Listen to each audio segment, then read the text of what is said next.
Well, we've been doing a little bit of research and we saw recently a report that said Canada is the 22nd best country in the world to retire to.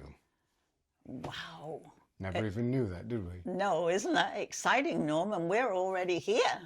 And so you've got a list of top places to stay. There are Americans moving to Canada to retire. There are people coming from Europe as well.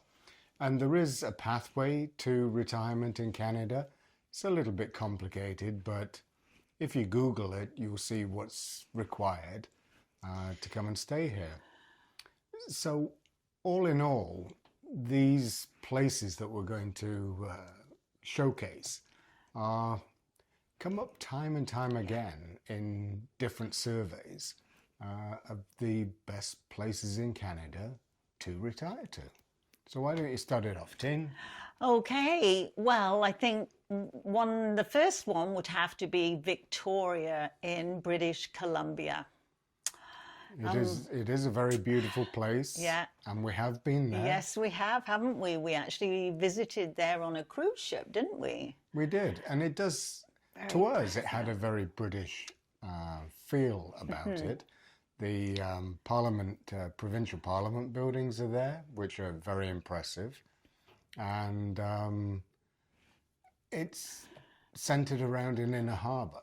Yeah. So it's absolutely gorgeous. And you can actually get afternoon tea in one of their hotels there, You can which indeed. is quite the thing, isn't it? It is a very popular thing to do. And the landscaping and gardens are just beautiful in that area. You've also got a really nice climate with it being in British Columbia. The basis of it is that Victoria gets half the snowfall that Vancouver does. But I think one thing they do get a little of is rain, isn't it? So they don't get the snow, but they do get the rain. But the downside to British Columbia is it's super expensive to live there. House prices, rents, all that good stuff. So do we have another choice, Tim? Yes, we do. Number 2 would be Squamish, also in British Columbia. And once again, we happen to have been there as well. We went up the Sea to Sky gondola, which goes up a mountain. And That was very exciting, wasn't it? It was beautiful. At the top, there's beautiful walks. You're on top of a mountain and you get spectacular views of the ocean. And the other nice thing about Squamish is they've got great restaurants, and we went to a microbrewery and had lunch there and had some really, really nice beer. It was a really nice place to visit, wasn't it? It really is. So that's another one that's on the list of places to retire in Canada, is Squamish, BC. And the next one also is in British Columbia, and that is, if I can pronounce it right, South Okanagan. Is that right, no? The Okanagan Valley, I guess. And we actually haven't been there. No. But we've heard about it. It's got almost a desert-like climate, and it's very popular also as a agricultural area, growing fruit, and there's wines that come from there as well, which are incredibly good. And that's more an inland, rural type of area. So you'd have hiking and mountain biking, all that sort of activities in the Okanagan. And another place is Canmore, which is in Alberta. Right next door to Banff as well. So it's very much in ski country, mountainous area. They have wild elk walking around the town. Yes, they do. And we actually saw some of those, didn't we, Norm? Yeah, no, you should stay away from that. We actually visited there when we were doing our RV trip across Canada. And it is a very beautiful place, isn't it? It is. And once again, a lot of these towns are really centered around tourism as well.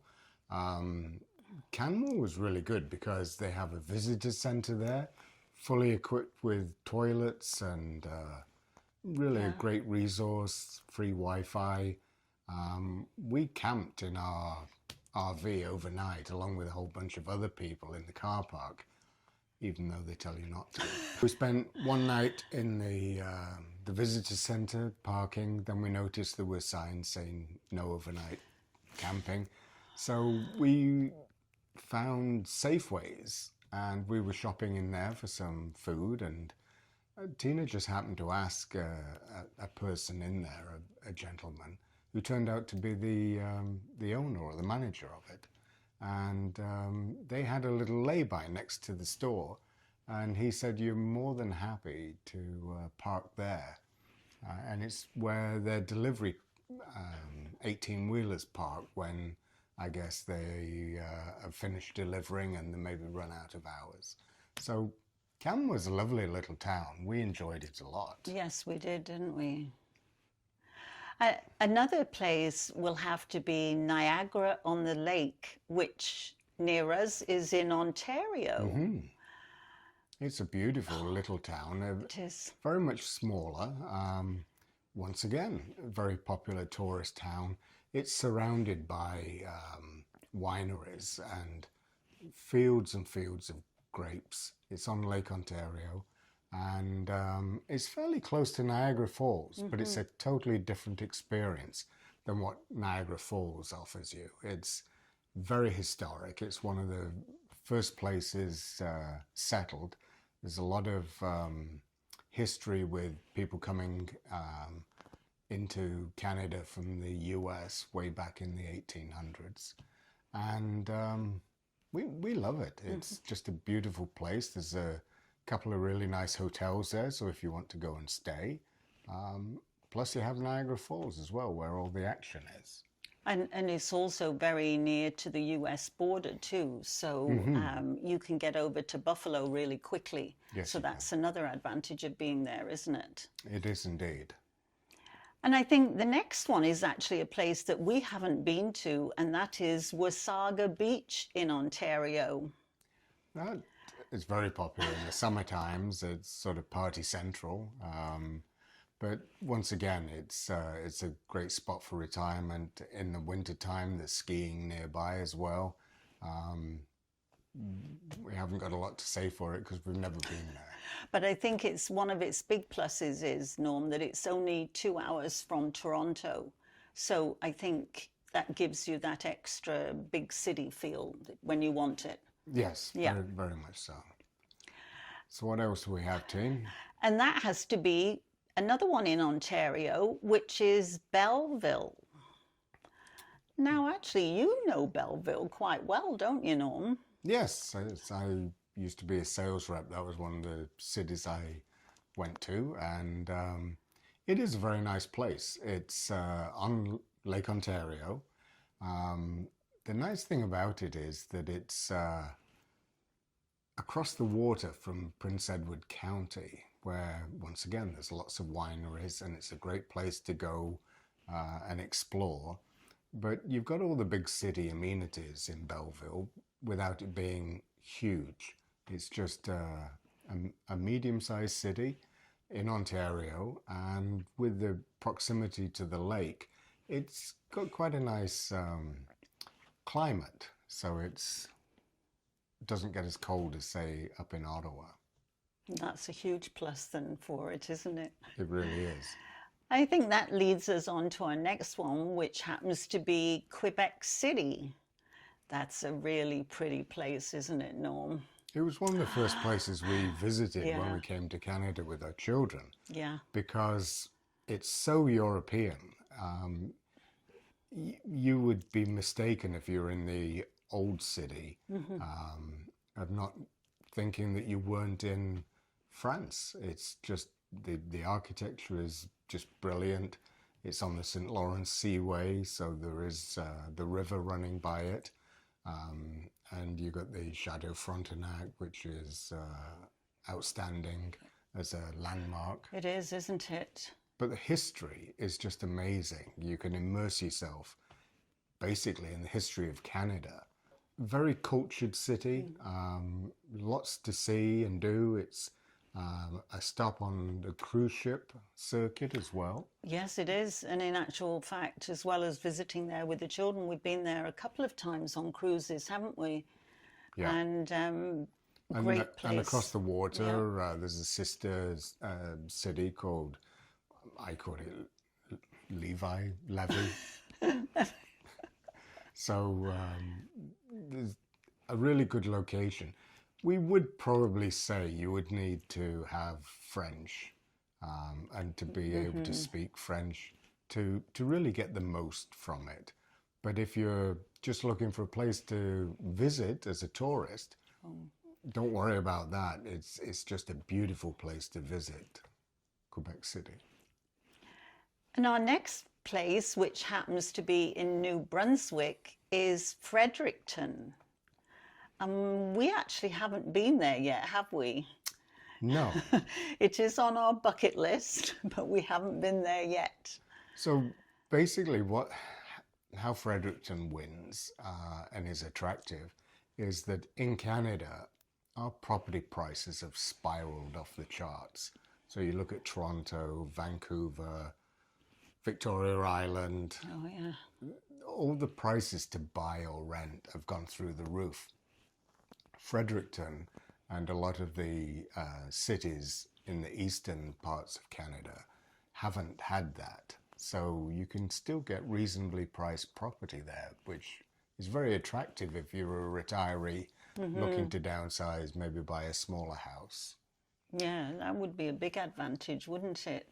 It would indeed. I think maybe we need to do that as a road trip, Norm, hey? Yeah, New Brunswick is the only province that we haven't visited since we've been in Canada. So that'll have to be on our to-do list. Yeah. And of course, out there, not too far away from there, the next one is in Nova Scotia, and we have been there to Mahoney Bay.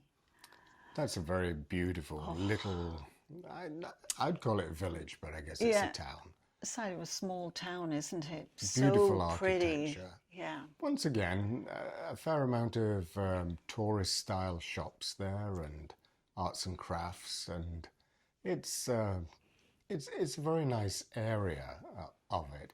And a couple of hours away, you have Digby in Nova Scotia, which is famous for the scallops. Oh, and we had scallops there, didn't we, Norm, when we visited, and they were delicious. And of course, for a big city, you have Halifax, which is just one of our favorite cities in Canada. It's obviously on the ocean and another cruise ship stop, but lots to see and do in Halifax as well.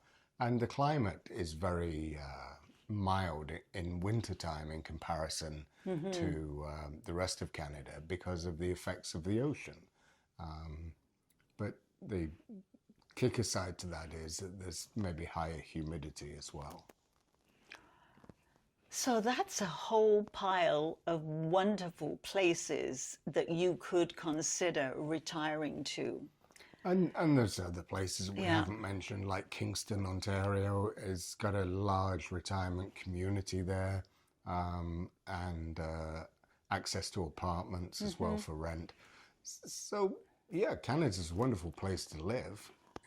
Just a little chilly in the wintertime. But if you're into the four seasons, you're in the right place. Yeah, and just lots of scenic beauty, and the seasons, I think, is a huge plus, isn't it? So we're going to link to another video here that we think that if you've enjoyed this video, you will really like this one. Thanks for stopping by. We really appreciate each and every one of you, and we'll see you next time. Bye-bye. Bye-bye.